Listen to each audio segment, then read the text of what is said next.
Bom dia, minha galera vascaína, aqui é Ricardo Rigas falando para os canais Rigas no Canal Vascaíno e Nerd Vascaíno na Cozinha. Vamos hoje falar sobre três assuntos de manhã. O Vasco, após o fechamento da 30ª rodada, permanece na 10ª colocação com 37 pontos. Os jogos de ontem não interferiram na colocação do Vasco, né? O Fluminense venceu o Flamengo por 2-0 no Maracanã. E o Corinthians meteu uma goleada no Atlético Paranaense por 5-2, colocando o mesmo na zona de rebaixamento. Fluminense e Corinthians saíram da zona de rebaixamento. O Fluminense está na 15ª posição e o Corinthians na 16ª, né? E entraram o Vitória e o Atlético Paranaense. O Atlético Paranaense na 17ª, o Vitória na 18ª colocação, 19ª o Cuiabá e na última posição o Atlético Goianiense, né? Então são decisões de rebaixamento. Ela tá assim, pro Vasco tá tranquilo, eu acho que não cai, tá? Porque o Vasco tem que fazer 45 pontos em 9 partidas, né? Eu acho que tem uma partida a menos que deve ser completada agora na semana que vem contra o Cuiabá, jogo que seria da 19ª rodada. Vai ser completado na quarta-feira, em São Januário. Então o Vasco tem que ganhar essa partida. Não pode ter negociação de resultados em diante do Cuiabá. O Vasco tem que fazer esses 3 pontos, chegar a 40º ponto, a 40 pontos e seguir na luta para, princípio, livrar qualquer possibilidade de rebaixamento e depois correr atrás de coisas melhores na competição, né? Então, a outra notícia é que o Vasco hoje treina pela manhã, às 9h20, né?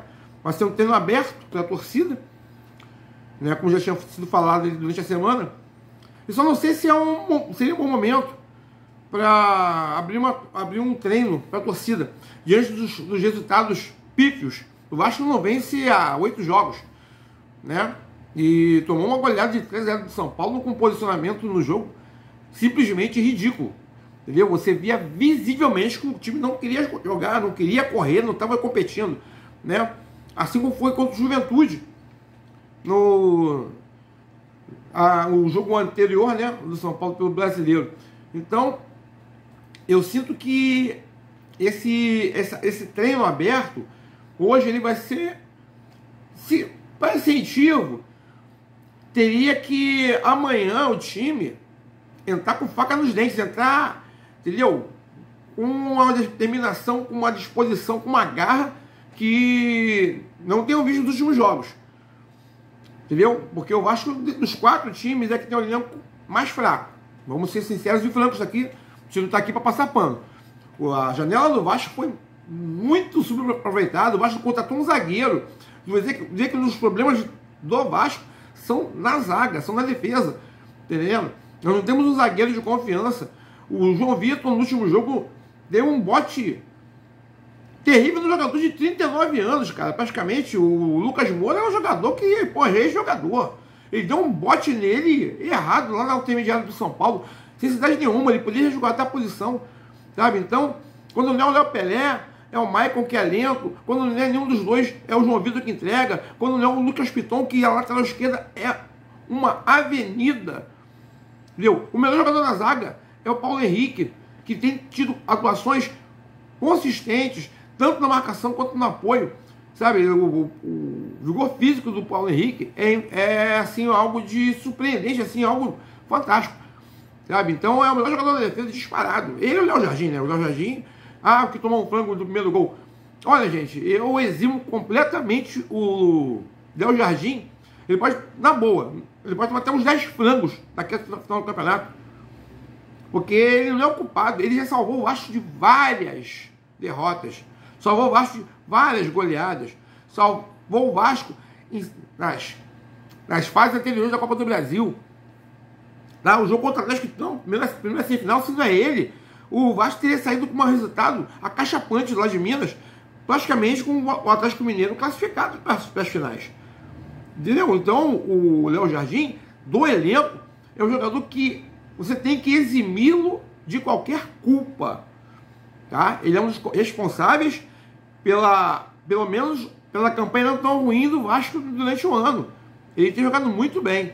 sabe? Então, e eu, graças a Deus, agradeço ao pai pelo técnico da seleção brasileira, do Dorival Júnior, não tirá-lo dos jogos do Vasco, convocando para a seleção brasileira.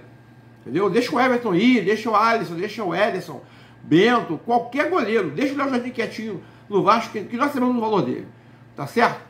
E então acho que esse treino aberto hoje pela manhã, sei não, eu acho meio assim, ontem fica um ponto de interrogação para saber como é que vai ser assim da torcida. Eu espero que ela apoie, óbvio, né? Mas vai ter gente reclamando, vai ter gente vaiando, vai ter gente chiando, entendeu? Como sempre tem. Né? E o último assunto é a vinda do Ryan, né? Porque o Ryan tem tido várias propostas do exterior, né? Mas a mais evidente é da Fiorentina da Itália, né? Que assim, está mais em cima para tentar adquirir o jogador. O Vasco, de acordo com a diretoria, né, de acordo com informações aí de bastidor, se qualquer time jogar com 12 milhões de euros, né, hoje de cerca de 80 milhões de reais, né, pelo câmbio, e com 20% de participação em futuras vendas, o Ryan pode sair. Né? Eu acho ele muito jovem ainda. Eu acho que ele tem que amadurecer.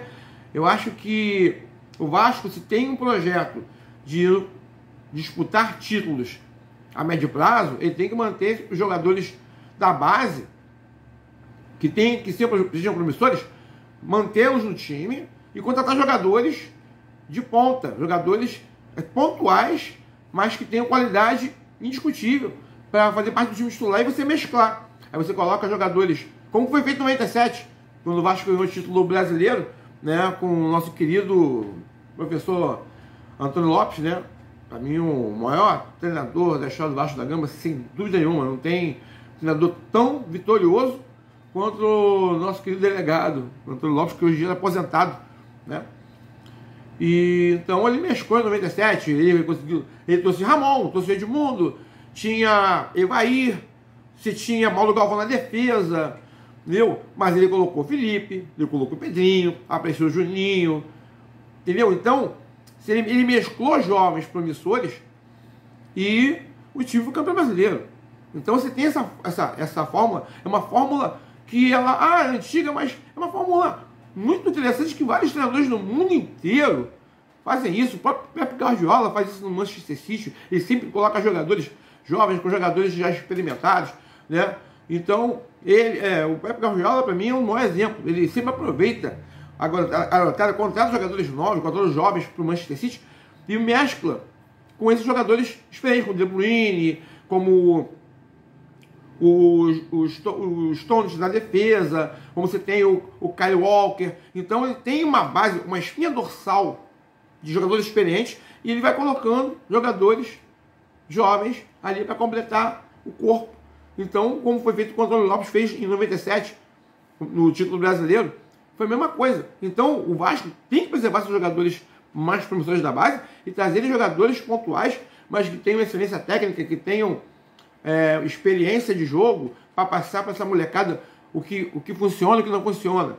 Entendeu? Então, eu acho que 12 milhões de euros ainda é muito pouco. Você vê times aí vendendo, com todo respeito, barangas, né, por 30, 40 milhões de euros. Entendendo? O Flamengo mesmo vendeu aí um monte de jogadores aí a balde que depois voltaram para o Brasil, mas vendendo por valores assim exorbitantes. Você, pô, o cara desse valer tantos milhões de euros e daqui a pouco está de volta. Tem vários exemplos aí. No Brasil, o Felipe Viseu foi isso, tá entendendo? E o Vasco tem que ter essa visão de futuro. Eu acho que ele tem que quer ser campeão, quer ter títulos. Entendeu? Você coloca jogadores da base, traz jogadores pontuais ali para fazer uma espinha dorsal, entendeu? E vou montar um time. Mas para isso também tem que começar lá no banco. Eu acho que o Rafael Paiva não é o técnico para um projeto desse. Com toda sinceridade. Você tem que contratar um técnico experiente, fazer um planejamento, ver o que você quer para o futuro, contratar um treinador experiente, que tenha um trabalho conhecido, falar com ele o projeto, seguir um projeto para ganhar títulos. títulos. O Vasco precisa de títulos. O time grande sobrevive de títulos, porque tendo títulos, os times se valorizam financeiramente e são jogadores vendidos por melhores propostas. Então, essa é a minha opinião a respeito do Ryan. Ele está muito novo para sair e eu acho que tem que manter. Tem uma molecada boa da base aí chegando, gente. Pô, tem o JP, tem o Estrela, o próprio Ryan, entendeu? Você tem o Lincoln, você tem o Luiz Gustavo, que é um meio-campista fantástico dos juniores, tá? Então você tem uma espinha dorsal, tem o GB, você tem uma espinha dorsal de moleques que você, contratando jogadores experientes, você coloca um projeto, vamos fazer um projeto para ser campeão, entendeu? Em 2, 3 anos, entendeu? Aproveitar que vão ter as obras de São Januário e quando chegar lá na inauguração do novo estádio, você tem um time que encha esse estádio, entendeu? Você começa com títulos, disputando ali uma Libertadores, disputando uma Sul-Americana, vai para um brasileiro, tenta uma terceira colocação, tenta uma posição melhor, vai galgando degraus aos poucos, vai chegar lá na frente, você tem um time apto a ganhar títulos, a disputar títulos, entendeu? Ganhar títulos é difícil, porque o brasileiro tem muitos times fortes, mas você está ali entre os 3, 4, entendeu? O Vasco hoje, infelizmente, não está entre os 4, nem entre os 10, né? Perdeu espaço durante os anos, mais licitações, né? Outros fatores que nós conhecemos aí, bastidores, né? Então, é isso.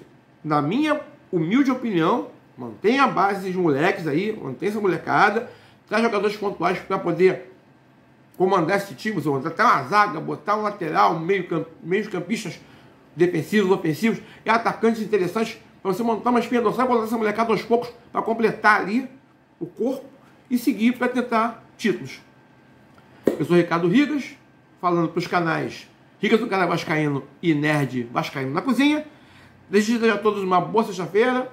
Amanhã farei um vídeo pré-jogo das semifinais da Copa do Brasil. E fiquem com Deus e um beijo no coração.